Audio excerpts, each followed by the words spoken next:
ലോകം ഒരു ഭീകര രാത്രിയിലേക്ക് പോകാൻ പോകുകയാണ്. രാത്രി വരാൻ പോകുന്നു എന്ന് ബൈബിൾ പറയുന്നു.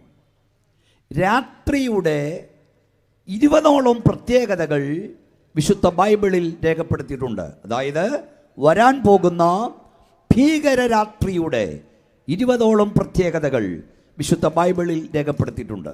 വായിച്ചോ കേൾപ്പിച്ചോ, ഒന്നുകൂടെ ഒന്ന് വായിച്ചോ. വായിച്ചോ കേൾപ്പിച്ചോ, ഒന്നുകൂടെ ഒന്ന് വായിച്ചോ. നീ ഇരുട്ട് വരുത്തുന്നു, രാത്രി ഉണ്ടാകുന്നു. അപ്പോൾ എന്ത് ചെയ്യുന്നു?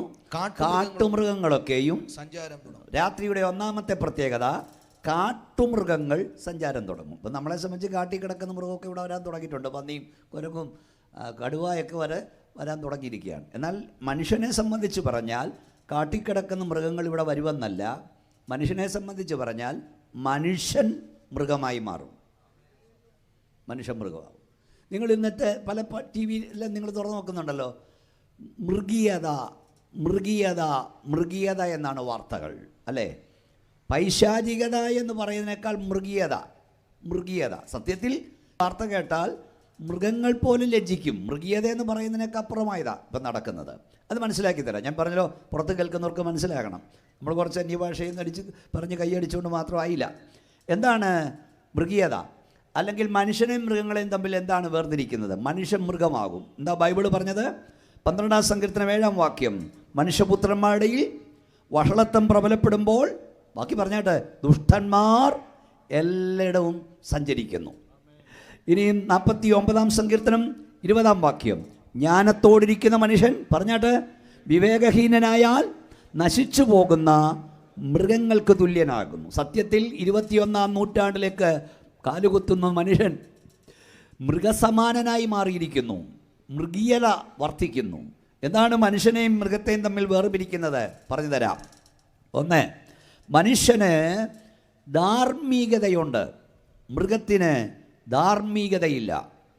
മനുഷ്യന് നഗ്നതാബോധമുണ്ട്, മൃഗത്തിന് നഗ്നതാബോധമില്ല. മനുഷ്യന് ആരാധനാചിന്തയുണ്ട്, മൃഗത്തിന് ആരാധനാചിന്തയില്ല. മനുഷ്യന് നിത്യതാബോധമുണ്ട്, മരണാനന്തര പ്രത്യാശയുണ്ട്. മനുഷ്യന് അതുണ്ട്, മൃഗത്തിന് അതില്ല. ഞാൻ പറഞ്ഞല്ലോ, അതുപോലെ പല കാര്യങ്ങൾ. മനുഷ്യന് മനസാക്ഷിയുണ്ട്, മനസാക്ഷിക്കുത്തുണ്ട്. പക്ഷെ മൃഗത്തിന് മനസാക്ഷിയില്ല, മനസാക്ഷിക്കുത്തില്ല. അതാണ് വ്യത്യാസം. ഈ മനുഷ്യൻ എങ്ങനെ ഉണ്ടായെന്ന് ചോദിച്ചാൽ, പരിണാമശ്രേണിയിലെ അവസാന കണ്ണിയാണ് മനുഷ്യനെന്നാണ്. അതായത് നമ്മുടെ കുഞ്ഞുങ്ങളൊക്കെ ഇവിടെ ഇരിപ്പുണ്ട്. പ്രപഞ്ചം എങ്ങനെ ഉണ്ടായെന്ന് ചോദിച്ചാൽ എഴുതി വെക്കേണ്ടത് ബിഗ് ബാങ് തിയറിയാണ്. വലിയൊരു അപ്പൻ നക്ഷത്രം ഉണ്ടായിരുന്നു, അത് പൊട്ടിച്ചെതറി പല നക്ഷത്രങ്ങളുണ്ടായി, അങ്ങനെ ഈ പ്രപഞ്ചം ഉണ്ടായി. മനുഷ്യൻ എങ്ങനെ ഉണ്ടായി? ഒരു അമീബ ജീവി അവിടെ കണ്ട് കിടന്നു, അതായത് കടലിലുണ്ടായി. അത് പരിണമിച്ച് ഏകകോശ ജീവിയായി, പിന്നെ ബഹുകോശ ജീവിയായി, അവസാനം കൊരങ്ങച്ചനിൽ നിന്ന് കുരിയച്ചനുണ്ടായി. നിങ്ങൾ ഒന്നും അനങ്ങുന്നില്ലല്ലോ. അല്ലാതെ ദൈവം സൃഷ്ടിച്ചെന്ന് പറഞ്ഞാൽ മാർക്ക് കിട്ടുമോ? ഇല്ല. നമ്മുടെ കൊച്ചുങ്ങൾ എഴുതി വെക്കേണ്ടത് കൊരങ്ങച്ചനിൽ നിന്നാണ് ഞാനുണ്ടായെന്ന്. ഈയിടെ കണ്ട് ചോദിച്ചപ്പോൾ ഒരുത്തൻ പറഞ്ഞു കൊരങ്ങച്ചനിലാണ് ഉണ്ടായെന്ന്. അപ്പോൾ മറ്റൊരു കൊച്ചൻ പറഞ്ഞു, നീ ഉണ്ടായ കൊരങ്ങച്ചനായിരിക്കും, എൻ്റെ അപ്പം കൊരങ്ങച്ചനല്ലെന്ന്. അപ്പോൾ ഞാൻ ഇവിടുത്തെ പരിണാമ സിദ്ധാന്തക്കാരോട് ചോദിക്കുക, അങ്ങനാണെങ്കിൽ കൊരങ്ങച്ചനിലാണ്, ഞാനത് തമാശ പറയുന്നുള്ളൂ, മനുഷ്യനുണ്ടായതെങ്കിൽ പൂയപ്പള്ളി എന്നല്ലേ നമ്മുടെ സ്ഥലം? അതെ, ഈ പൂയപ്പള്ളി എത്ര വർഷം കൊണ്ട് ഞാൻ പ്രസംഗിക്കാൻ തുടങ്ങിയതാണ്. ഇവിടുത്തെ സകല ചർച്ചിലും ഏജിയിലും അവർക്ക് പെണ്ണ് കാണലില്ല, കല്യാണം ഉറപ്പില്ല, കല്യാണമില്ല, പ്രസവത്തിന് വിളിയില്ല. എന്താ മനുഷ്യൻ മാത്രം ഇങ്ങനെ അഹങ്കാരമുണ്ട്? മനുഷ്യന് പെണ്ണ് കാണലുണ്ട്, കല്യാണമുണ്ട്, കല്യാണോറപ്പുണ്ട്, പ്രസവത്തിന് വിളിയുണ്ട്. കാരണം എന്താണെന്നറിയാമോ? മനുഷ്യൻ വിശേഷജ്ഞാനത്തോട് ദൈവത്താൽ സൃഷ്ടിക്കപ്പെട്ടവനാണ്. അപ്പോൾ അവിടുത്തെ അവർക്ക് ഇണചേരാൻ, മൃഗത്തിന് ഇണചേരാൻ ഏതെങ്കിലും ഒരു മൃഗം മതി. അത് പ്രായം കൂടിയതും കുറഞ്ഞതൊന്നുമില്ല. മനുഷ്യനായ എത്ര വയസ്സ് പ്രായം കുറഞ്ഞ വേണമെന്നൊക്കെ ചിന്തിക്കുന്നത്, ഒരു പ്രായ വ്യത്യാസമൊക്കെ വേണം, ആണും പെണ്ണും വേണം, ബന്ധമാകരുത്, ഇങ്ങനെയൊക്കെയുള്ള ഉണ്ടല്ലോ. മൃഗത്തിന് അതൊന്നുമില്ല. അതുപോലെ തന്നെ ഏതെങ്കിലും മൃഗം, അയ്യോ ഇന്ന് വെള്ളിയാഴ്ചയാണ് പള്ളിയിൽ പോകണമെന്ന് പറയുമോ? അല്ലെങ്കിൽ ഞായറാഴ്ചയായോ ആരാധനയ്ക്ക് പോകണമെന്ന് പറയുമോ? അമ്പലത്തിൽ പോകണമെന്ന് പറയുമോ? ഇല്ല. കാരണം അതിന് ആരാധന ചിന്തയില്ല. ഇത്രയും കാലമായിട്ടും കുറേ പശുക്കളെല്ലാം കൂടെ ചേർന്ന് അമ്പലം പണിതോ എന്നിച്ച് പറഞ്ഞുകൊണ്ട്. അപ്പം ഞാൻ പറഞ്ഞു എന്തോ ഒരു അധപ്പതനമാണ്. മൂന്നാമത് ആരാധനാ ചിന്തയില്ല.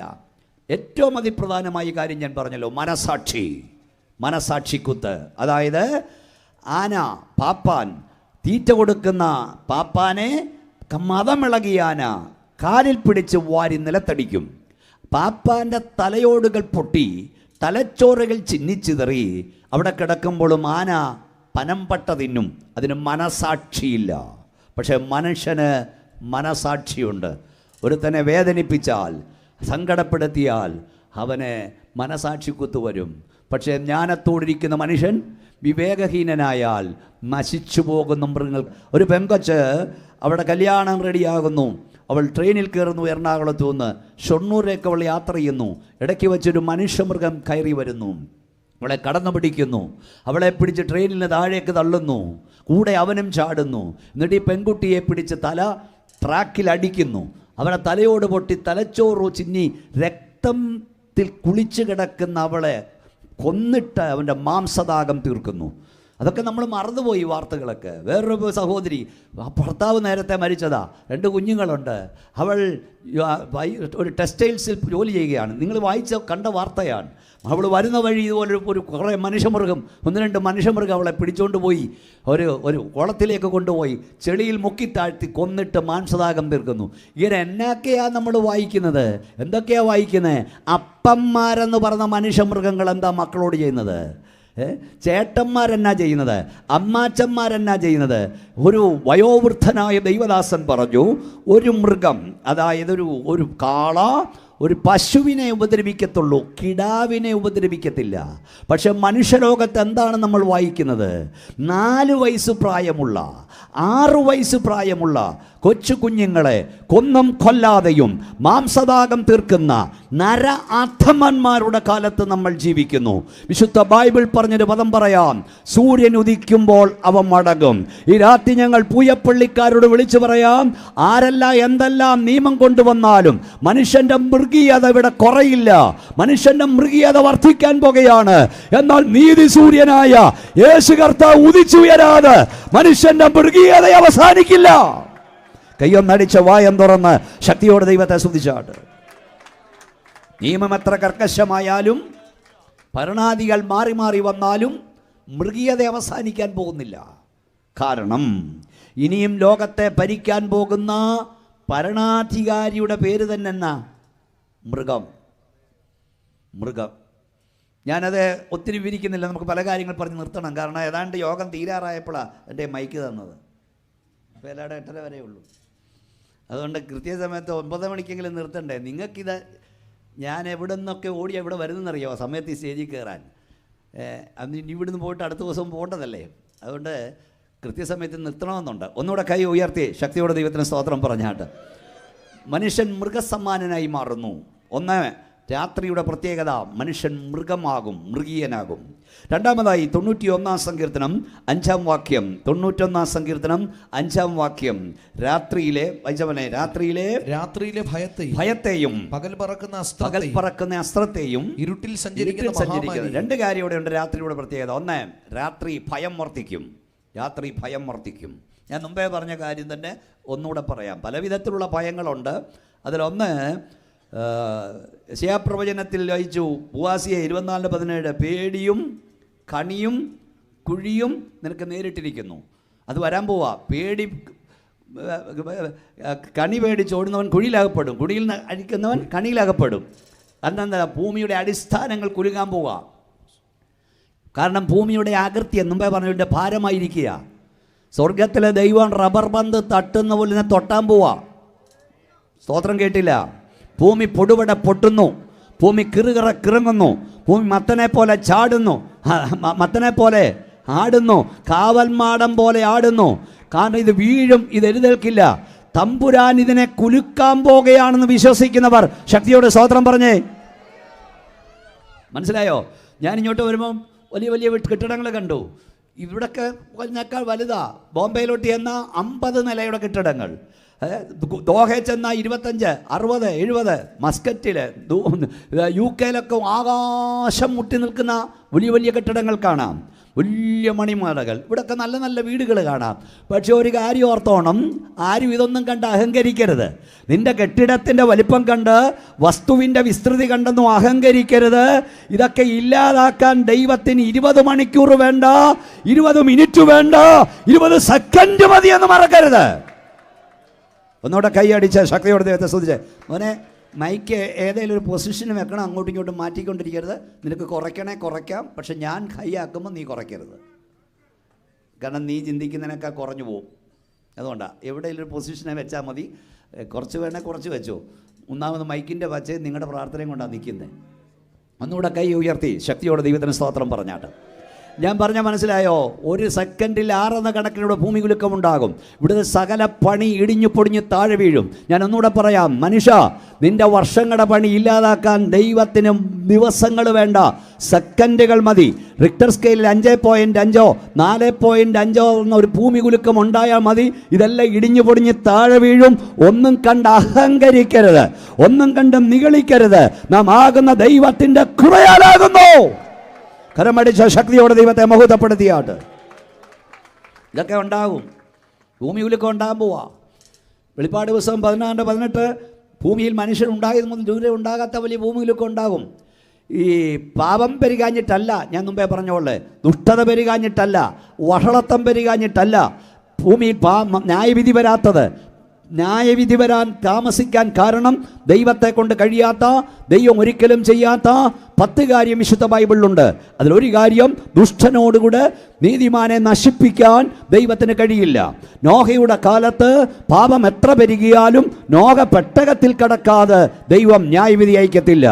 സോതോമിൽ പാപം എത്ര പെരുകിയാലും ലോത്ത് സോതോം വിടാതെ ദൈവം തമ്പുരാൻ തീയറക്കത്തില്ല. ഈ രാത്രി ഞങ്ങൾ പൂയപ്പള്ളിക്കാരോട് പറയാം, ഇവിടെ പാപം പെരുകാഞ്ഞിട്ടല്ല, ഇവിടെ ദുഷ്ടത പെരുകാഞ്ഞിട്ടല്ല, ഇവിടെ വഷളത്വം പെരുകാഞ്ഞിട്ടല്ല. സ്തോത്രം പറയുന്ന, ഹല്ലേലൂയ പറയുന്ന, പ്രാർത്ഥിക്കുന്ന, ആരാധിക്കുന്ന ദൈവമക്കൾ ഉള്ളത് കൊണ്ടാണ്. ശക്തിയോടെ ദൈവത്തെ ആരാധിച്ചാട്ട് സ്തോത്രം പറയുന്നതിൻ്റെ വില, ഹല്ലേലൂയ പറയുന്നതിൻ്റെ വില നിങ്ങൾക്കറിഞ്ഞുകൂടാ. പക്ഷെ അറിയുന്ന ദിവസം അടുത്തു വരികയാണ്. ഇരുണ്ട സ്ഥലത്ത് ജ്യോതിർഗോളങ്ങളെപ്പോലെ പ്രകാശിക്കുന്ന ദൈവസഭ മാറ്റപ്പെട്ടാൽ അന്ധകാരം കൊണ്ട് ഈ ഭൂമി നിറയും. മുള്ളുകടലെ താമരകൾ നീക്കപ്പെട്ടാൽ മുള്ളുകളെ കൊണ്ട് ഇവിടെ നിറയും. ചെന്നായിക്കടയിലെ കുഞ്ഞാളുകൾ പോയി കഴിഞ്ഞാൽ ചെന്നായിക്കളെ കൊണ്ട് ഇവിടെ നിറയും. അതടുത്ത് വരാൻ പോവാ. സഭ ഇവിടെ ഉള്ളത് കൊണ്ടാണ് പല അനർത്ഥങ്ങളും പിടിച്ചു നിർത്തപ്പെടുന്നത്. തടുക്കുന്നവൻ വഴിയിൽ നീങ്ങിപ്പോകണം. ഈ പ്രവചനമൊക്കെ നിവർത്തിക്കപ്പെടണം. ഭൂമി പൊടുപൊട പൊട്ടും, കിറുകിറങ്ങും, മത്തനെ പോലെ ചാഞ്ചാടും, കാവൽമാടം പോലെ ആടും. കാരണം ഇതിൻ്റെ അകൃത്യം ഇതിന്മേൽ ഭാരമായിരിക്കുകയാണ്. ഒന്നുകൂടെ കൈ ഉയർത്തി ദൈവത്തെ സ്തുതിച്ചേ. ഭയം കുറേ കാലം മുമ്പ് വരെ ഇപ്പോഴും ചിലർക്ക് മാസ്ക് വെച്ചുകൊണ്ടിരിക്കുന്ന കണ്ടത് ചെറിയ കാര്യമാണ്. പണ്ട് നമ്മളെല്ലാം മാസ്ക് വെച്ചോണ്ടാണ്. ചിരിച്ചാലും അറിയത്തില്ല, കരഞ്ഞാലും അറിയത്തില്ല. ഭയമായിരുന്നു. എന്തിനാ ആ കാലത്ത് ഞങ്ങളൊക്കെ ഒത്തിരി ശവടക്കാൻ പോയേക്കൂ. കോവിഡുകാരുടെ അല്ലെങ്കിൽ ശവടക്കാൻ പോകണം. 20 പേർക്ക് ഒക്കത്തുള്ളൂ. അതിനിടയിലൊരുത്തൻ തുമ്മിയാൽ അവൻ നോട്ടപ്പുള്ളിയാണ്. ശരിക്കും സ്വാതന്ത്ര്യത്തോടൊന്നും തുമ്മാനൊക്കത്തില്ലായിരുന്നു, ചുമയ്ക്കാനൊക്കത്തില്ലായിരുന്നു, അല്ലേ? ഞാൻ ഇൻ്റർനാഷണൽ കാര്യമൊന്നും പറഞ്ഞില്ല. കൊച്ചുങ്ങളൊക്കെ കുറച്ചെങ്കിലും ഇവിടെ വന്നല്ലോ. അതുകൊണ്ട് ഞാൻ ഒരു കാര്യം പറയാം. അതായത് അമ്മമാരെന്നെ നോക്കിയേ, ഈ മകൾ നോക്കണേ, 5 മണിക്ക് കോളേജ് വിട്ട് മടങ്ങി വരേണ്ട മോളെ 5 മിനിറ്റ് താമസിച്ചാൽ ഭയമാണോ സന്തോഷമാണോ? ഉറക്കെ പറ, ഇവിടെ കേൾക്കണം. അപ്പാമാരും പറഞ്ഞേ, ആൺപിള്ളേരോട് കാര്യമാണ്. 6 മണിക്ക് വീട്ടിൽ വരേണ്ട നീയെ 1/2 മണിക്കൂർ താമസിച്ചാൽ ഈ അപ്പൻ്റെ ഉള്ളിൽ തീയ. മനസ്സിലായോ? എന്താ കാര്യം? പെൺകുഞ്ഞുങ്ങൾ പറ, എന്താ കാര്യം? മനുഷ്യമൃഗങ്ങൾ നിൽക്കുക റാഞ്ചിക്കൊണ്ട് പോകാൻ, പിച്ചി ചീന്തും. നമ്മൾ ഈ ആനിമൽ പ്ലാനറ്റിലൊക്കെ കണ്ടിട്ടുള്ളൂ കുറേ മൃഗങ്ങൾ ഒന്നിച്ചിങ്ങോട്ട് വന്നിട്ട് ഒരു സാധാരണ മൃഗത്തെ, ഒരു മ്ലാവിനെയോ മുയലിനെയോ ആടിനെയോ പിടിച്ച് പിച്ചി ചീന്തുന്നത്. ഇതിപ്പം മൃഗങ്ങളെല്ലാം കൂടെ 12 വയസ്സോ 16 വയസ്സോ 18 വയസ്സുള്ള കുഞ്ഞിനെ, 18 വേണ്ട, 12 11 എന്തുവാ ഇത്, റാഞ്ചിക്കൊണ്ടങ്ങ് പോയി അവനെല്ലാം കൂടെ അങ്ങ് നശിപ്പിക്കുക, പിച്ചി ചീന്തുക. അപ്പോൾ പേടിയാ. നീ 5:30, മക്കളെ കേൾക്കുന്നോ, മോനെ കേൾക്കുന്നോ, 5:30 വരേണ്ട നീ 6നും 6:30 കഴിഞ്ഞ് വീട്ടിൽ വരും. അപ്പം ചോദിക്കുക എവിടെ പോയടാ, അമ്മ ചോദിക്കുക എവിടെ പോയി. അത് സ്പെഷ്യൽ ട്യൂഷൻ ഉണ്ടായിരുന്നു. അതേപോലെ 6:30 ബൈക്കിൽ കറങ്ങി ഐസ്ക്രീമും ഒക്കെ അടിച്ച് വന്ന് കയറിയേക്കുക. ഈ രാത്രി ഞാൻ വിളിച്ചു പറയാം, നിൻ്റെ അപ്പനെ നിനക്ക് കളിപ്പിക്കാം, അമ്മയെ കളിപ്പിക്കാം, പാസ്റ്ററെ കളിപ്പിക്കാം, സ്വർഗത്തിലെ ദൈവത്തെ കളിപ്പിക്കാനൊക്കില്ല കുഞ്ഞെ. നിന്റെ സകല വഴിയും കൈവശമുള്ള ഒരുവൻ സ്വർഗത്തിലുണ്ട്.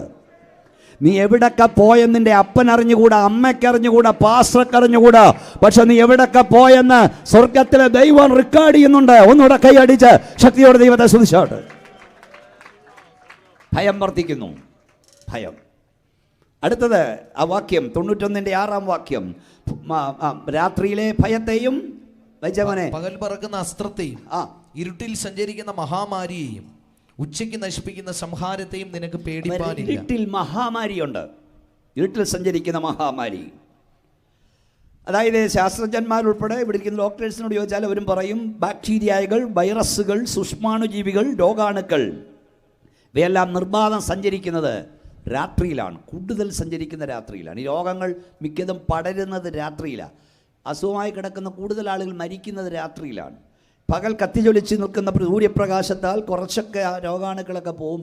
പകലാണ്, രാത്രിയിലാണ് അവ നിർബാധം. അതിൻ്റെ ശാസ്ത്രീയ വശമാണെങ്കിൽ ആത്മീയ വശം രാത്രിയിൽ രോഗങ്ങൾ വർദ്ധിക്കും, പകർച്ചവ്യാധികൾ വർദ്ധിക്കും. വേദപുസ്തകം കർത്താവിൻ്റെ വരവെടുക്കുമ്പോൾ ക്ഷാമവും ഭൂകമ്പവും മഹാവ്യാധികളും ഉണ്ടാകും. നിങ്ങൾക്കറിയാമോ, മരുന്ന് കണ്ടെത്താത്ത അനേക അസുഖങ്ങൾ മനുഷ്യനെ ഗ്രസിക്കുന്നു. എംബോള, സാർസ്, എയ്ഡ്സ്, പന്നിപ്പനി, പനി തന്നെ പലത്, പക്ഷിപ്പനി, എന്തൊക്കെ പനികളായിപ്പോൾ, തക്കാളിപ്പനി, പനി.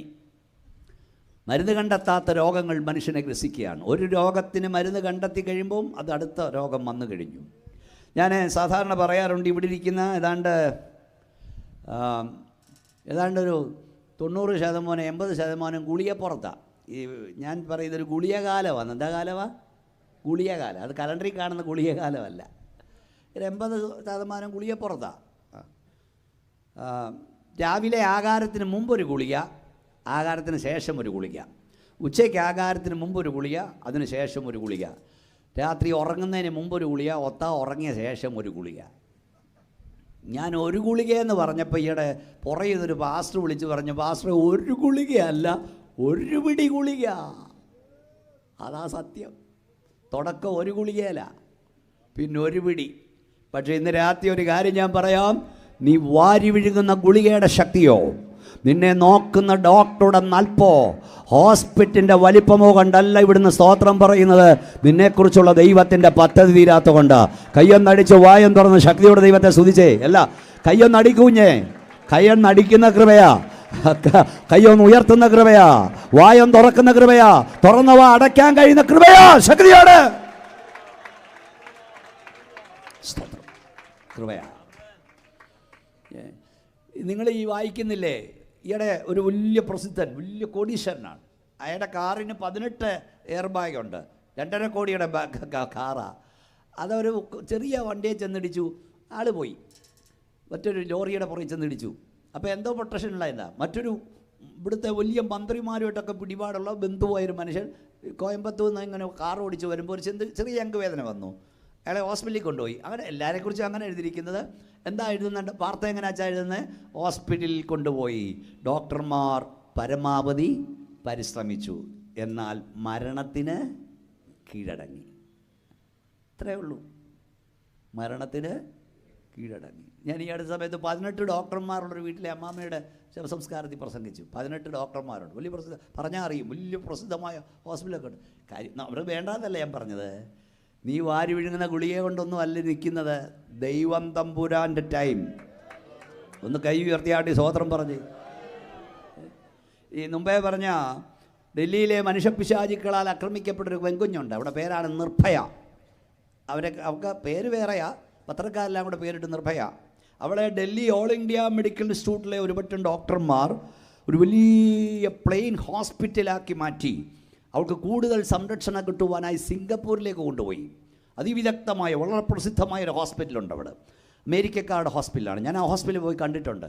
അവിടെ ജോലി ചെയ്യുന്ന ഡോക്ടർമാർ നമ്മുടെ സ്നേഹിതരുണ്ട്.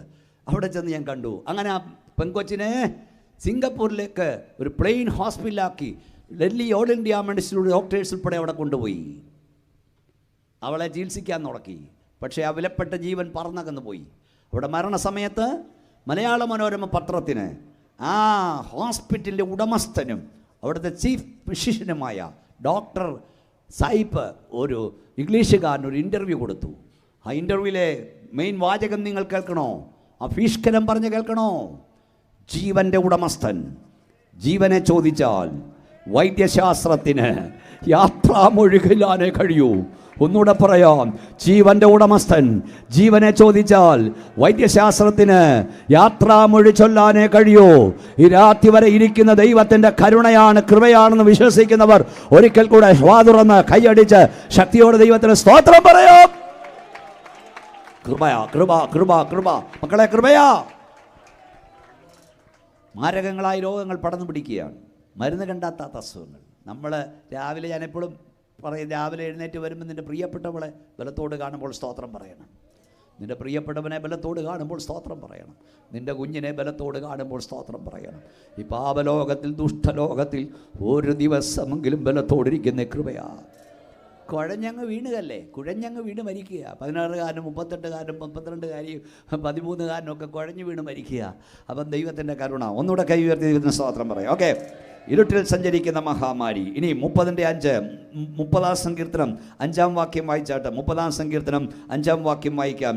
രാത്രിയുടെ പ്രത്യേകതയാണ് പറഞ്ഞുകൊണ്ടിരിക്കുന്നത്. 30-ാം സങ്കീർത്തനം 5-ാം വാക്യം വായിക്കാം.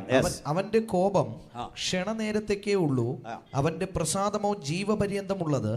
സന്ധ്യയെങ്കിൽ കരച്ചിൽ വന്ന് രാപാർക്കും, ഉഷസ്സിലോ ആനന്ദഘോഷം. അപ്പോൾ രാത്രിയുടെ മറ്റൊരു പ്രത്യേകത അവിടെ എഴുതിയിട്ടുണ്ട്. അപ്പം ഞാൻ ഇതുവരെ പറഞ്ഞത് മറക്കരുത്. 1 കാട്ടുമൃഗങ്ങൾ സഞ്ചരിക്കുന്ന വേള, 2 ഭയം വർദ്ധിക്കുന്ന വേള, 3 ഇരുട്ടിൽ സഞ്ചരിക്കുന്ന മഹാമാരി, 4 സന്ധ്യയെങ്കിൽ കരച്ചിൽ വന്ന് രാപാർക്കും. കണ്ണുനീര് വർദ്ധിക്കും, കരച്ചിൽ വർദ്ധിക്കും. പല വിധത്തിലുള്ള കണ്ണുനീരുകൾ വർദ്ധിച്ചുകൊണ്ടിരിക്കുക. പല വിധത്തിൽ കരച്ചിൽ മനുഷ്യന് വർദ്ധിച്ചുകൊണ്ടിരിക്കുക.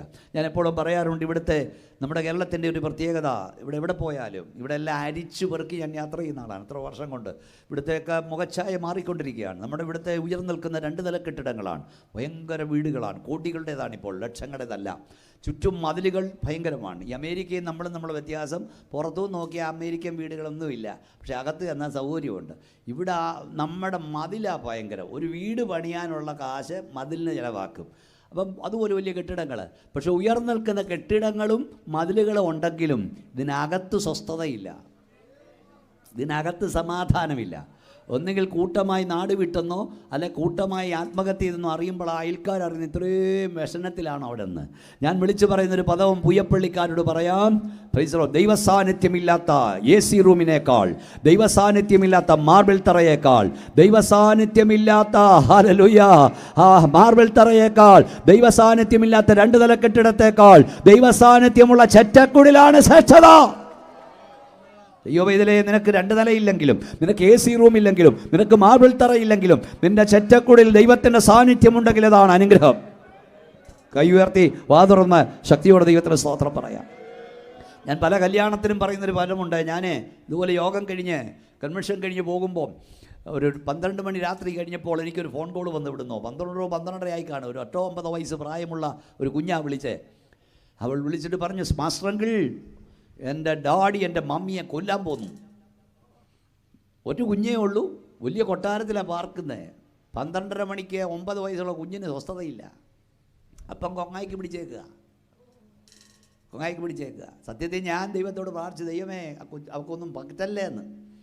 കാരണം എന്തെങ്കിലും പറ്റിയാൽ അന്വേഷണം എൻ്റെ പേർക്ക് വരും. കാരണം ആ വീട്ടിൽ നിന്ന് ആദ്യം കോള് വന്ന് എൻ്റെ ഫോണിലേക്കാണ്. ഞാൻ ഉത്തരവാദിയാണ്. എങ്ങനെ ആ കൊച്ചിന് ഫോൺ നമ്പർ കിട്ടിയെന്നല്ല പാസ്റ്റർ പറഞ്ഞു. ഒന്നീ ഫോൺ TV കണ്ടതായിരിക്കും, എൻ്റെ പുസ്തകം അവിടെ കാണും. അതിൽ നിന്ന് ആ കൊച്ച് ആരെയോ വിളിച്ചതാ, കിട്ടി. എന്താ അവസ്ഥ? ഇത് അവിടുത്തെ മാത്രം അവസ്ഥയല്ല. ജർമ്മനിയിൽ നിന്നൊരു സഹോദരി എനിക്ക് ഇമെയിൽ ചെയ്തു. 3.5 ലക്ഷം രൂപ ശമ്പളം കിട്ടും, 4-3 ഒക്കെ. പക്ഷേ ഫോൺ ചെയ്യണേ, ബെഗ് ചെയ്യണമെന്ന്, ഭർത്താവ് കൊടുക്കത്തില്ലെന്ന്, തെണ്ടണമെന്ന്. വേറൊരു സഹോദരി മറ്റൊരു രാജ്യത്തു തന്നെ എനിക്ക് ഇമെയിൽ ചെയ്തു, എൻ്റെ ഭർത്താവിനെ കാണുന്ന പട്ടിയെ പോലാന്ന്. എവിടാ സ്വസ്ഥത? എവിടാ സമാധാനം? ഞാൻ ഒന്നുകൂടെ പറയാം, നിന്റെ കെട്ടിടത്തിൻ്റെ വലിപ്പമല്ല, അകത്ത് വ്യാപരിക്കുന്ന ദൈവസമാധാനം. ഒന്ന് കൈയടിച്ച് വാ തുറന്ന് ശക്തിയോടെ ദൈവത്തെ സ്തുതിച്ചേ. നിന്റെ അകത്ത് സ്വസ്ഥതയുണ്ടോ? പുയ്യപ്പള്ളിക്കാരെ, വീടിനകത്ത് സ്വസ്ഥതയുണ്ടോ?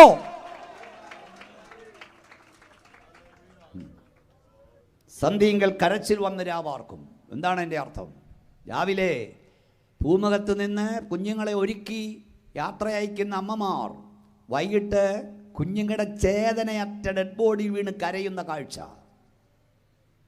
രാവിലെ ഭർത്താവ് ഓഫീസിലേക്ക് പോകുമ്പോൾ കൈവീശി യാത്ര അയക്കുന്ന ഭാര്യ തിരിച്ച് വരുന്ന ഭർത്താവിൻ്റെ ഡെഡ് ബോഡി മുമ്പിൽ അലറിക്കരയുന്ന കാഴ്ച നമ്മൾ കാണുക.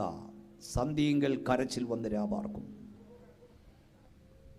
ഒരു നിമിഷം കൊണ്ട് കാര്യമൊക്കെ തകിടം മറിയും. ആത്മീയ ലോകത്തിലെ അഹങ്കാരികളോട് ഞാൻ പറയാം, ഒന്നും കണ്ടുകൊണ്ടും പുകഴുവൊന്നും പാടില്ല.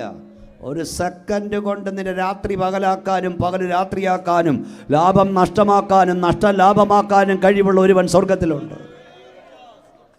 സെക്കൻഡുകൾ മതിയെന്നെല്ലാം കാര്യങ്ങളൊക്കെ മാറി മറിയാൻ സെക്കൻഡ് മതി. അപകടങ്ങൾ വർദ്ധിക്കുക, അതൊരു പ്രവചനമാണ്. വായിക്കാൻ മോനെ, എഹെസ്കേൽ പ്രവചനം 7-ാം അധ്യായം. ഒരു പ്രവചനം ഞാൻ വായിച്ച് കേൾപ്പിക്കാം. അത് നമ്മുടെ മുമ്പിൽ സംഭവിച്ചുകൊണ്ടിരിക്കുകയാണ്. എല്ലാവരും ഒന്ന് കേട്ടോ, ശ്രദ്ധിച്ചോ. എഹെസ്കേൽ പ്രവചനം 7-ാം അധ്യായം 25-ാം വാക്യം. എഹെസ്കേൽ പ്രവചനം 7:25. നാശം വരുന്നു, അവർ സമാധാനം അന്വേഷിക്കും, എന്നാൽ അത് ഇല്ലാതെ ഇരിക്കും.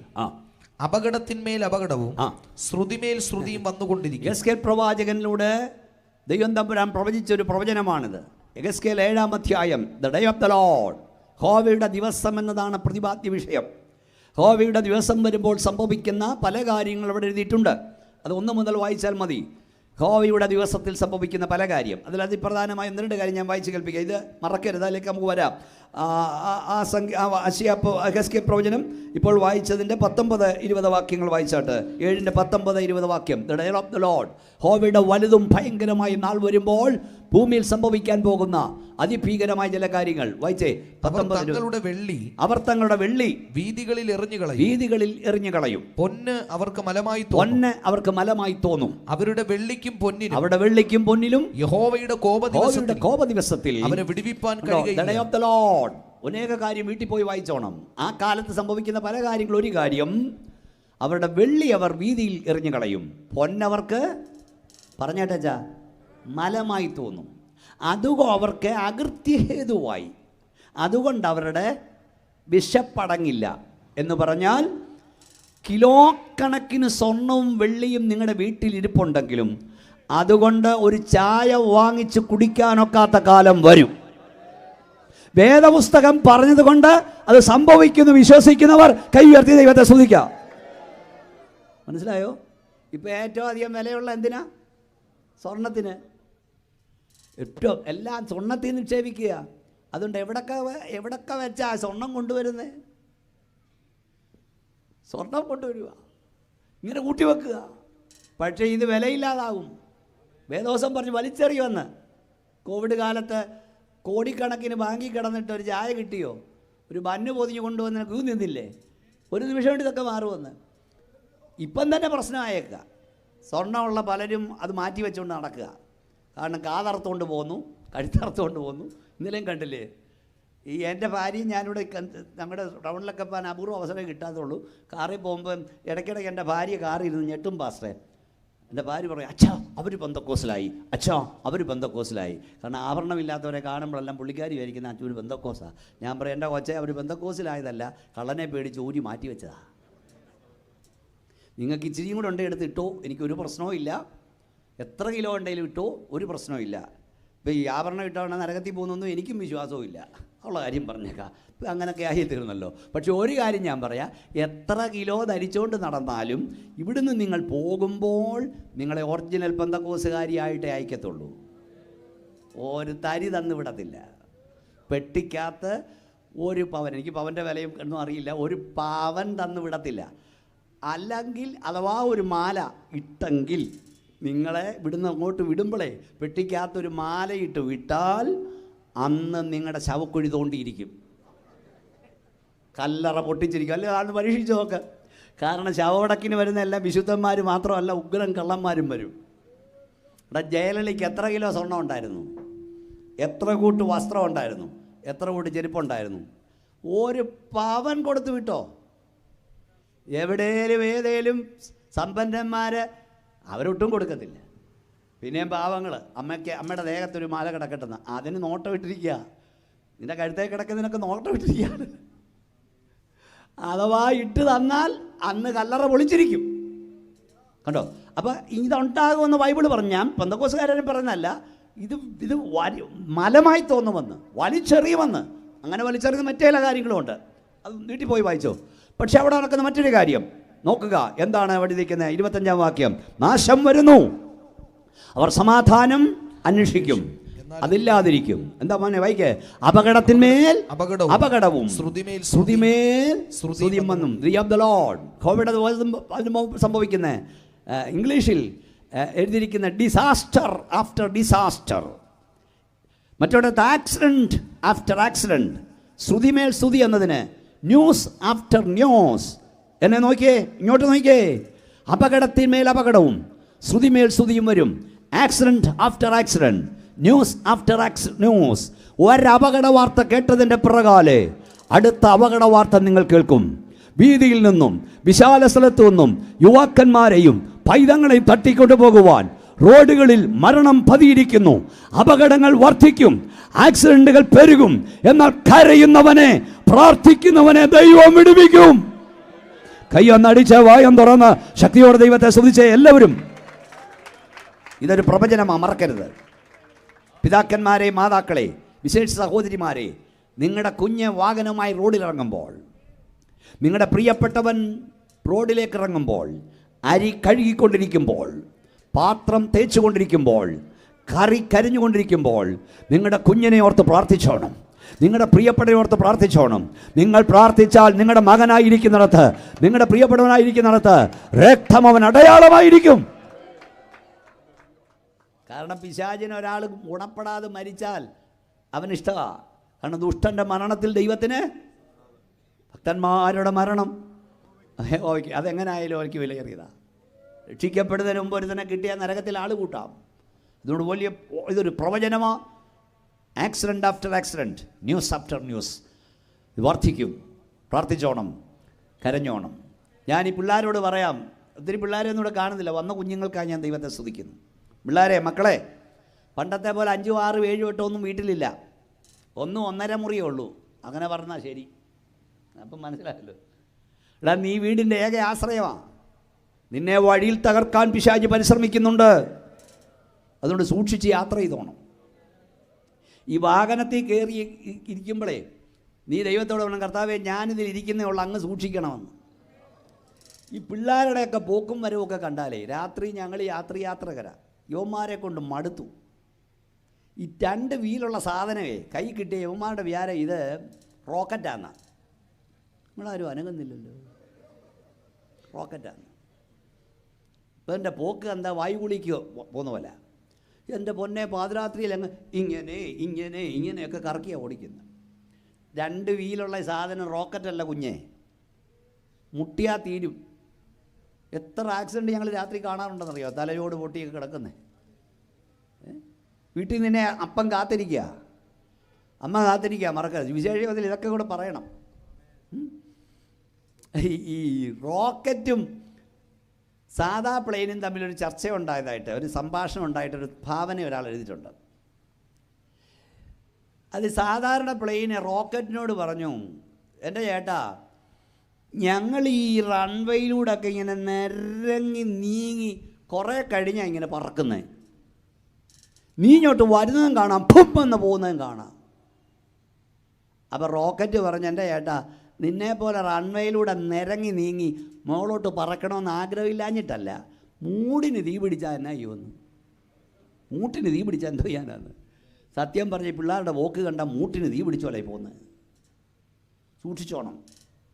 ഞാൻ എവിടെയോ ഒരു സ്ഥലത്ത് ചെന്നപ്പോഴേ എനിക്ക് അപ്പുറത്തൊന്ന് പോയാൽ മതി, അവിടെ കൂടെ വണ്ടിയല്ല, അവിടെ ഒരു വാഹനം കാത്തു നിൽപ്പുണ്ട്, ഓട്ടോറിക്ഷ പോകും. ഞാൻ ആ വീട്ടുകാരോട് പറഞ്ഞു, എനിക്കൊരു വണ്ടി പിടിച്ച് അപ്പുറത്തോട്ട് തന്നെ വിടണം, ഓട്ടോറിക്ഷ മതി എന്ന് പറഞ്ഞു. ഇല്ല, കുഴപ്പമില്ല പാസ്റ്ററെ, നമ്മുടെ മോൻ കൊണ്ടുവിടുമെന്ന് പറഞ്ഞു. നമ്മുടെ മോനെ കൊണ്ടുവിടുമെന്ന് പറഞ്ഞു. മോൻ കൊണ്ടുവിടുമെന്ന് പറയുന്നതും കേട്ടോ, വണ്ടരയുന്ന ഒരു ഭൂന്നും പണ്ടൊരു സാധനം വന്ന് എൻ്റെ മുമ്പിൽ നിന്നു. നോക്കിയപ്പോൾ എന്താ, എൻ്റെ പുറവശം കണ്ടിട്ടുണ്ടോ? അങ്ങനത്തെ ബൈക്ക് പുറവശം കണ്ട് ഇങ്ങനെ നിൽക്കുക. പുറവശം ഇങ്ങനെ. ഇത് കയറാൻ ഞാൻ പെട്ട പാട്. ഒരു കൊരണ്ടി വേണം കയറാൻ. വല്ലച്ചാതിലും കയറിയിരുന്നു, ഭും നമ്മുടെ ഒരു പോക്ക. ഞാൻ ഒത്തിരി സ്തോത്രം പറഞ്ഞു, കർത്താവേ. അവസാനം അവിടെ ചെന്ന് ഇറങ്ങിയപ്പോൾ ഞാൻ ചോദിച്ചു, വല്ലച്ചാലും എന്നെ ദൈവം അവിടെ കൊണ്ടെത്തിച്ചല്ലോ. ഞാൻ ചോദിച്ചടാ, എത്ര രൂപയാടാ ഈ ബൈക്കിനെന്ന്? അവൻ പറഞ്ഞു 2,85,000. പണ്ട് KK ചെറിയാൻ പറഞ്ഞ പോലെ എനിക്ക് പറയാൻ തോന്നിയടാ, നിന്നെ അല്ല അടിക്കേണ്ട, നിൻ്റെ അപ്പനെയാ. നീ ആകാനിത് വാങ്ങിച്ചു തന്നേക്കുക. ഇന്ന് രാത്രി ഇവിടെ വന്ന പിള്ളേരോടെല്ലാം ഞാൻ പറയാം കേട്ടോ, പെന്തക്കോസിലെ പിള്ളേരോടും പറയാം, അഹങ്കരിക്കരുത്. നിൻ്റെ അപ്പനൊരു കൊല്ലി സൈക്കിൾ വാങ്ങാൻ നിവർത്തിയില്ലാത്തിടത്ത് നിന്ന് ദൈവം നിന്നെ നിന്റെ തലമുറ ഇവിടെ വരെ കൊണ്ടുവന്നെങ്കിൽ ഏത് വാഹനത്തെ കയറിയാലും അഹങ്കരിക്കരുത്. കർത്താവേ, ഞാൻ ഇതിരിക്കുന്നതേ ഉള്ളൂ, നീ ഡ്രൈവ് ചെയ്യണമെന്ന് പറയണം. ഒന്നുകൂടെ വാ തുറന്നേ, ശക്തിയോടെ ദൈവത്തിന് സ്തോത്രം പറഞ്ഞാട്ടെ. ഇവിടെ ഇരിക്കുന്നവരെല്ലാം ഓർത്തോണേ, ഈ റോഡിൽ കൂടെ പോകുന്നവരെല്ലാവേ പിള്ളേരെല്ലാം ഓർത്തോണം, നടക്കുന്നവൻ പോകുന്നവർ ഓർത്തോണം. ഈ റോഡിൽ കൂടെ പോകുന്നവരെല്ലാം അഭിഷേകം പ്രാപിച്ചവരല്ല, ലഗ്യോൻ കയറിയവരായി ഓടിച്ചോണ്ട് വരുന്നത് പാണ്ടിയിൽ നിന്നൊക്കെ. ഇവിടെ തന്നെ ഉള്ളവൻ ലഗ്യോൻ. അവൻ്റെ കൈക്കൊന്ന് പിടിച്ച് തിരിച്ചാൽ പോരാ, ഒറ്റ തിരിയല്ല. നീ നടന്നു പോയപ്പം, നീ സ്കൂട്ടറിൽ പോയപ്പം ചീറിഞ്ഞൊന്ന് തിരിച്ചാൽ മതി, നിൻ്റെ നേർക്ക് വരും. 2025 നിൻ്റെ നേരെ അവൻ തിരിക്കാഞ്ഞിട്ടല്ല, ദൈവത്തിൻ്റെ സ്പെഷ്യൽ പ്രൊട്ടക്ഷൻ. അതുകൊണ്ടായിരുന്നു സ്തോത്രം പറയുന്നത്. അപകടത്തിന്മേൽ അപകടം, സ്തുതിമേൽ സ്തുതി. സന്ധിയെങ്കിൽ കരച്ചിൽ വന്ന് രാവാർക്കും, ഉഷസ്സിലോ ആനന്ദഘോഷം വരുന്നു. മക്കളെല്ലാം ശ്രദ്ധിച്ചോണം, പ്രാർത്ഥിച്ചുകൊണ്ട് വേണം ജീവിതയാത്ര, വഴിയിൽ തീരരുത്. രാത്രിയുടെ മറ്റൊരു പ്രത്യേകത, 1 തെസ്സലോനിക്ക ലേഖനം 5-ാം അധ്യായം 7-ാം വാക്യം. 1 Thessalonians chapter 5:7. രാത്രിയുടെ അടുത്ത പ്രത്യേകത വായിച്ചാട്ടെ, പെട്ടെന്ന് വായിച്ചാട്ടെ. ഉറങ്ങുന്നവർ രാത്രിയിൽ ഉറങ്ങുന്നു, മദ്യപിക്കുന്നവർ രാത്രിയിൽ മദ്യപിക്കുന്നു, നാമോ പകലിനുള്ളവരാകയാൽ വിശ്വാസവും സ്നേഹം. പകലിനുള്ളവരുമുണ്ട്, രാത്രിക്കുള്ളവരുമുണ്ട്. അപ്പം മനസ്സിലായല്ലോ നിങ്ങൾക്ക്, ഒത്തിരിയിടത്തതുണ്ട് പൗലോസ് പറയുന്നുണ്ട്. അപ്പം ഇപ്പോൾ ഇവിടെ വായിച്ചത് ഉറങ്ങുന്നവർ രാത്രി, പറഞ്ഞാട്ടെന്നേ, ഉറങ്ങുന്നവർ രാത്രി, മദ്യപിക്കുന്നവർ രാത്രി. അപ്പം രാത്രിയുടെ മറ്റൊരു പ്രത്യേകതയാണ് മദ്യപാനം കൂടും. വേദവസം പറഞ്ഞ് വീഞ്ഞു കുടിച്ചുകൊണ്ട് നേരം വൈകിക്കുന്നവർക്കെന്നാ. ഇവിടെ ഇപ്പോൾ കേരളത്തെ സംബന്ധിച്ച് രാത്രിയാകണമെന്നൊന്നുമില്ല, 24 മണിക്കൂറും വെള്ളപ്പുറത്ത് കഴിയുന്നവരാണ്. എങ്കിലും രാത്രിയിൽ മദ്യപാനം വർദ്ധിക്കും. അതിനെക്കുറിച്ച് സദൃശവാക്യം 31:6, നശിക്കുമാറായവന് വീഞ്ഞു കൊടുക്കാനാണ്. ലോകം നശിക്കാൻ പോവാ, അതാ ഇത്രയും കുടി. ഞാൻ ചെറിയ കണക്ക് പറയാം. 85 കാലഘട്ടത്തിൽ 56 കോടിയാണ് ഒരു വർഷം കുടിച്ചതെങ്കിൽ 2000 ആയപ്പോൾ 1337 കോടിയായി. 2006 ആയപ്പോൾ 2635 കോടിയായി പറയുന്നത്. 2010 ആയപ്പോൾ 6730 കോടി, പിന്നെ 8818 കോടി, പിന്നെ 11,000 കോടി, പിന്നെ 18,000 കോടി. ഇപ്പം ഈ ക്രിസ്മസും ഈസ്റ്ററോട് വരുമ്പം തന്നെ 800 കോടി കുടിക്കുക.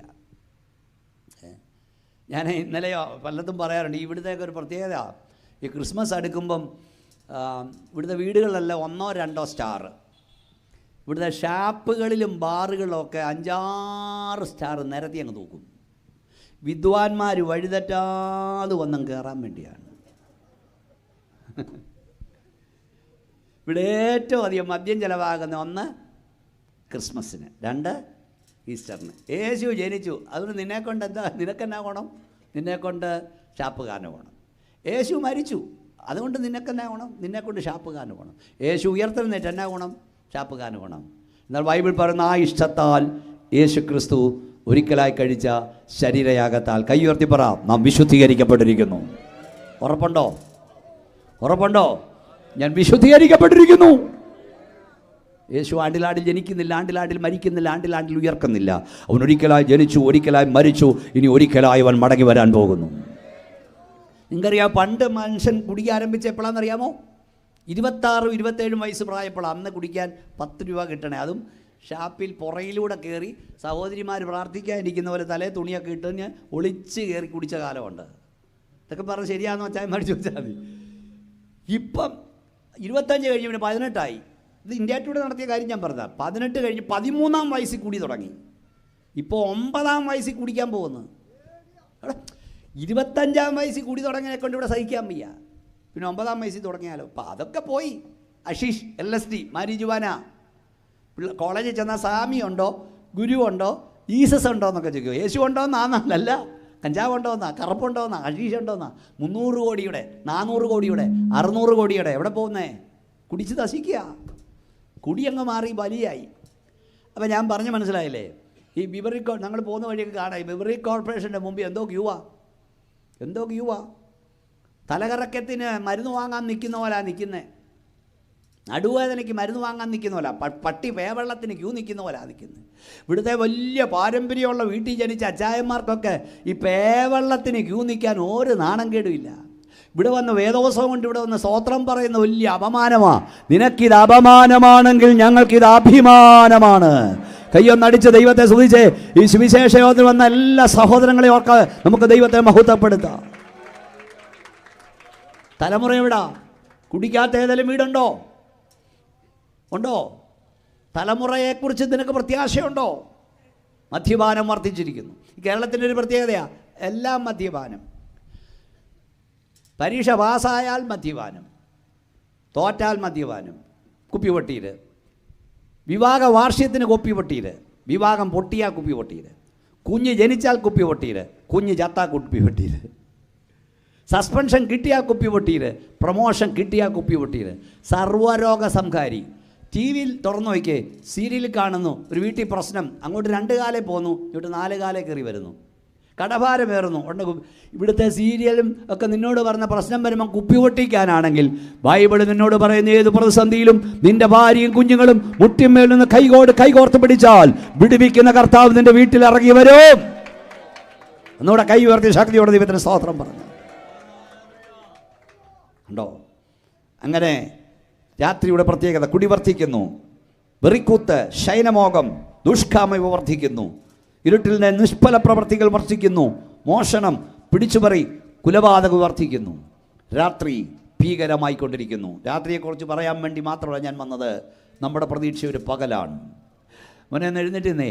രാത്രി ഇല്ലാത്തൊരു ദേശം എന്നേക്കും പാർപ്പിടമാം. കൈയടിച്ചേ. മർത്യമല്ലാത്തൊരു വേഷം പ്രാപിക്കും നിശ്ചയമായി.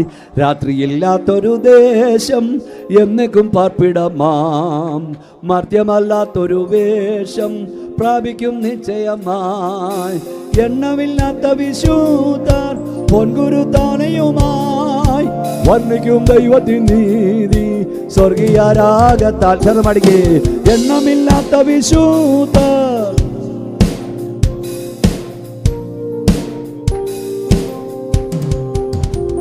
ഓ യേശുവൻ സങ്കേതം എന്നിത്യ പറയുമേ. എല്ലാവരും കൈയടിച്ചേ. നാമം അനമ സുസ്ഥിരമേ. യേശുവൻ സങ്കേതം എന്നിത്യ പറയുമേ. ആശ്രയം നാമം അനമ സുസ്ഥിരമേ. കൺകൾക്കിമ്പമായ തൊക്കെയും നശ്വരമേ. വിണ്ണിൻ ഭാഗ്യമെല്ലാം മാറി മറഞ്ഞിടുമേ. കൺകൾക്കിമ്പമായ തൊക്കെയും നശ്വരമേ. ചെറുമടികേ.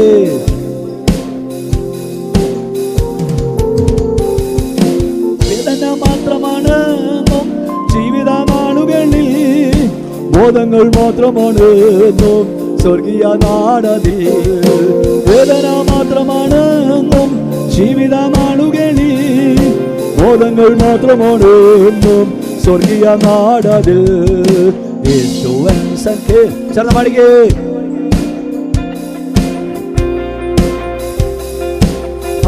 സുസ്ഥിരമേ. യേശുവൻ സങ്കേതം എന്നിത്യ പറയുമേ. ആശ്രയം തന്നാമം അനമ സുസ്ഥിരമേ. ലോകത്തിൽ ആശ്രയമോ ശാശ്വതമല്ല. ചെറുപാടാം. ചോകക്കോടും കാറ്റിലൂടെ ഓടിമാറിയൊന്നു ഞാൻ. ലോകത്തിൽ ആശ്രയമോ ശാശ്വതമല്ലകയാ. ഹല്ലേലൂയ. ഓടിമാറിയുന്നു ഞാൻ. ഓ ദൂരെ ദൂരെ കാണും എന്നിത്യ പാവനത്തെ. വേഗം ഞാനങ്ങു ചേരും അതത്ര ഭാഗ്യം. ചെറുതേ. ദൂരെ ദൂരെ. കൈയടിച്ച് പാടിക്കേ. വേഗം ഞാനങ്ങു ചേരും അതത്ര ഭാഗ്യമേ. ഓ ദൂരെ ദൂരെ കാണും വേഗം ഞാനങ്ങു ചേരും അതത്ര ഭാഗ്യമേ. ഓ ദൂരെ ദൂരെ കാണൂ വേഗം ഞാനങ്ങു ചേരും. കാണുന്നു താൽക്കാലികം, കാണാത്തതോ നിത്യം. ലോകത്തിലെ ആശ്രയമൊന്നും ശാശ്വതമല്ല. ശോകക്കൊടുങ്കാടിലും ഞാൻ ഓടുന്നു, ദൂരെ ദൂരെ കാണും എൻ നിത്യഭവനത്തെ. ഞാൻ വേഗം അവിടെ ചേരുമെന്ന് പ്രത്യാശയുള്ളവർ കയ്യോർ ദൈവത്തിന് സ്തോത്രം. ഭീകരമായ രാത്രി ലോകം പ്രതീക്ഷിക്കുമ്പോൾ ഞങ്ങൾ പ്രതീക്ഷിക്കുന്ന ഒരു പകലിനെയാണ്. എന്താണ് പകലിൻ്റെ പ്രത്യേകത? ഒന്ന്, മലാക്കി പ്രവചനം 4-ാം അധ്യായം 1-2 വാക്യം പെട്ടെന്ന് വായിച്ചു. മലാക്കി പ്രവചനം 4:1. ചൂള പോലെ വായിച്ച മോനെ, ഒരു ദിവസം വരും, അപ്പോൾ അഹങ്കാരികളൊക്കെയും സകല ദുഷ്പ്രവൃത്തിക്കാരും താളടിയാകും. വരുവാനുള്ള ആ ദിവസം വേരും കൊമ്പും ശേഷിക്കാതെ അവരെ ദഹിപ്പിച്ചു കളയും എന്ന് സൈന്യങ്ങളുടെ യഹോവ അരുളിച്ചെയ്യുന്നു. ചില ആളുകൾ ചോദിക്കും, ദൈവം തമ്പുരാൻ ജീവനോടുണ്ട്, ദൈവം ഉണ്ട്, എന്നാ ഇതൊക്കെ നടക്കുന്നേ, എന്നാ ഈ ദുഷ്ടത വർദ്ധിക്കുന്നേ, പാപം പെരുകിയിട്ട്, ഈ അകൃത്യം പെരുകിയിട്ട്, ഇത്രയും വഷളത്വവും നിഷ്ഠൂരതയും കണ്ട് ദൈവം എന്താ മിണ്ടാതിരിക്കുന്നതിന് മറുപടി ഇത് ന്യായവിധിയുടെ സമയമല്ല, ഇത് രക്ഷാദിവസമാണ്, ഇത് സുപ്രസാദകാലമാണ്. എന്നാൽ ചൂള പോലെ കത്തുന്നൊരു ദിവസം വരും. അന്ന് സകല അഹങ്കാരികളും ദുഷ്പ്രവർത്തികളും പാലടിയാകും. വരുവാനുള്ള ദിവസം വേരും കൊമ്പും ശേഷിക്കാതെ നശിപ്പിച്ചു കളയുമെന്ന് സൈനികരുടെ യഹോവ ചെയ്യുന്നു. അടുത്ത വാക്യം എന്തെഴുതിയിരിക്കുന്നത്? എന്റെ നാമത്തെ ഭയപ്പെടുന്നോ നിങ്ങൾക്കോ നീതിസൂര്യൻ ഒരു കൂട്ടർക്ക് രാത്രി വരുമ്പോൾ നമുക്കൊരു പകൽ വരാൻ പോകുകയാ. കയ്യാട്ടി സ്തോത്രം പറഞ്ഞു. നിങ്ങൾക്ക് നീതി സൂര്യൻ രോഗോപശാന്തി ഉദിക്കും. പകലിന്റെ ഒന്നാമത്തെ പ്രത്യേകത സൂര്യൻ ഉദിക്കുന്ന വേള. കയ്യുയർത്തി എന്ന് പറ, സൂര്യൻ ഉദിക്കുന്ന വേള. ഇപ്പൊ അന്ധകാരവാ, അടുത്ത പ്രഭാതി സൂര്യൻ ഉദിക്കും. ഈ വൃക്ഷത്തിലെല്ലാം പക്ഷികളിരിപ്പുണ്ട്, അവയെല്ലാം നിശബ്ദമാണ്.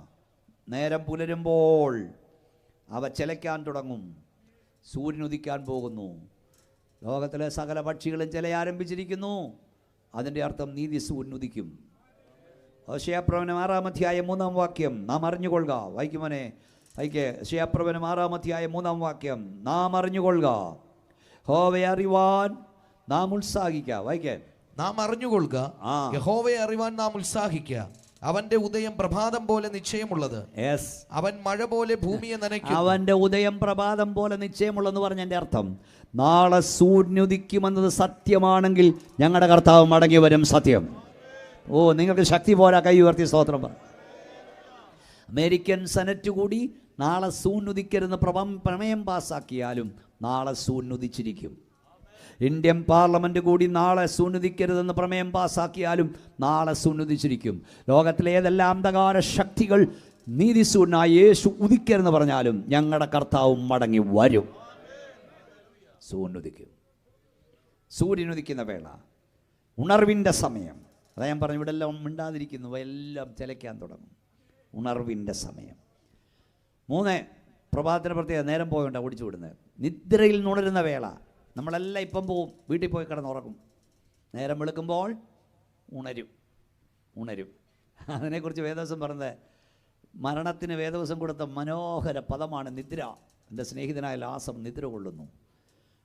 ദാനിയേൽ പ്രവചനം 12:3 നിലത്തെ പൊടിയിൽ നിദ്ര കൊള്ളുന്നവരിൽ ചിലർ നിത്യജീവനായും ചിലർ നിത്യലജ്ജയ്ക്കായി ഉണരും. നാം എല്ലാവരും നിദ്ര കൊള്ളില്ല. പെട്ടെന്ന് അന്ത്യകാഹള നാദത്തിങ്കൽ കണ്ണിമക്കടി നമ്മൾ രൂപാന്തരം പ്രാപിക്കും. മരണത്തിന് വേദവസം നൽകിയ പദമാണ് നിദ്ര, ഉറക്കം. കേട്ടോ, ഞങ്ങൾ ഓരോരുത്തരെ യാത്രയാക്കുന്ന പൊക്കോളൊന്നും പോയെന്നും പറഞ്ഞല്ല, തൽക്കാലത്തേക്ക് പോകാം, നമ്മൾ വീണ്ടും കാണും എന്ന് പറഞ്ഞ അർത്ഥം എന്തുവാ? അതായത് ഉറക്കമെന്ന് പറഞ്ഞാൽ ഉറങ്ങുന്നവർ ഉണരും. എങ്ങനെ ഉണരും? 50 വർഷം മുമ്പ് മരിച്ച് അടക്കപ്പെട്ടൊരു ദൈവ പൈതൽ എഴുന്നേറ്റ് വരുന്നത് 50 വർഷത്തെ ക്ഷീണത്തോടല്ല, ഇന്നലെ ഉറങ്ങാൻ പോയിട്ട് എഴുന്നേറ്റ് വരുന്ന പോലെയായിരിക്കും. മനസ്സിലായവർ ശക്തിയോടെ കൈ ഉയർത്തിയാട്ടെ സ്തോത്രം പറഞ്ഞു. അത് 1000 സംവത്സരം നിൻ്റെ ദൃഷ്ടിയിൽ ഒരു ദിവസം പോലെയും, ഇന്നലെ കഴിഞ്ഞു പോയ പറഞ്ഞേ ഒരു യാമം പോലെ, രാത്രി പോലെ. അതാ നിത്യതയോടെ ബന്ധപ്പെട്ട് നിദ്ര കൊള്ളുന്നവർ. നീ 50 വർഷം മുമ്പോ 100 വർഷം മുമ്പോ പോയ ആൾ, അപ്പൻ അമ്മ കാകളം ധനിക്കുമ്പോൾ എഴുന്നേറ്റ് വരുന്നത് 100 വർഷത്തെ ഉറക്കച്ചവടമല്ല, ഇന്നലെ രാത്രി ഉറങ്ങിയിട്ട് എഴുന്നേറ്റ് വരുന്ന പോലെ. അതാണ് പ്രത്യാശ. ഉണർവിൻ്റെ സമയം. സന്ധ്യയെങ്കിൽ കരച്ചിൽ വന്ന് രാപാർക്കും, ഉഷസ്സിലോ ആനന്ദോഷം വരുന്നു. പുതിയ ദിവസത്തിൻ്റെ ആരംഭം. എന്താണ് നിങ്ങളുടെ പ്രത്യാശ? ഞാൻ വാക്കുകൾ നിർത്താൻ പോകുന്നു. യിരെമ്യാ പ്രവചനം 13-ാം അധ്യായം 16 മുതൽ. രാത്രിയിൽ ദൈവമക്കൾ ചെയ്യേണ്ട ചില കാര്യങ്ങളുണ്ട്. 1 പത്രോസ് 1:19 നേരം വെളുക്കും, നിങ്ങളുടെ ഹൃദയങ്ങളിൽ ഉദയനക്ഷത്രം ഉദിക്കുമ്പോഴും പ്രവചനവാക്യം കരുതിക്കൊള്ളുക. പ്രവചനവാക്യം കരുതിക്കൊള്ളണം. സ്തോത്രം. 63:5 രാത്രിയിൽ ദൈവത്തെ മറക്കാതിരിക്കുക, വിവരിക്കാൻ നേരമില്ല. സങ്കീർത്തനം 44:18 രാത്രിയിൽ ഹൃദയം പിന്മാറാതിരിക്കണം. ഇതൊക്കെ പ്രസംഗിക്കേണ്ടതാ, അറിയേണ്ടതാ. എഫേസ്യർ 5:11 ഇരുളിൻ്റെ നിഷ്ഫല പ്രവൃത്തിയിൽ കൂട്ടാളിയാകാതിരിക്കുക. റോമർ 13:13 പകൽ സമയത്തെന്ന പോലെ മര്യാദയെ നടക്കുക. ഇപ്പോൾ പറഞ്ഞ വാക്യം മാത്രം വായിക്കാം.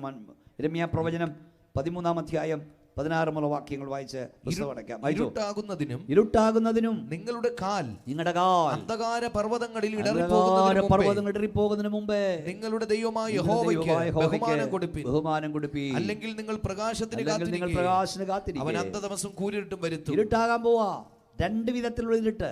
രക്ഷിക്കപ്പെടാത്തവൻ പോകാൻ പോകുന്നത് അന്ധകാരത്തിലാണ്, കൂരിളിലാണ്. അതാണ് സ്പർശിക്കത്തക്ക ഇരുളുള്ള സ്ഥലത്താണ്. എവിടെ? നരകത്തിൽ. യുഗയുഗങ്ങൾ. ഇനി ഇവിടെ ജീവിച്ചിരുന്നാൽ തന്നെ ഈ ഭൂമി ജീവിക്കാനൊക്കാത്ത അവസ്ഥയിലേക്ക് മാറാൻ പോകുകയാണ്. മുമ്പേ പറഞ്ഞ പോലെയുള്ള മനുഷ്യമൃഗങ്ങളും ദുഷ്ടതയല്ല ഇവിടെ പരിഹാൻ പോകുക. രണ്ട് നിത്യതയുണ്ട്. ഒന്ന് ഈ സ്വർഗം അല്ലെ നരകം, ഇതിനിടയിൽ ഇടമില്ല.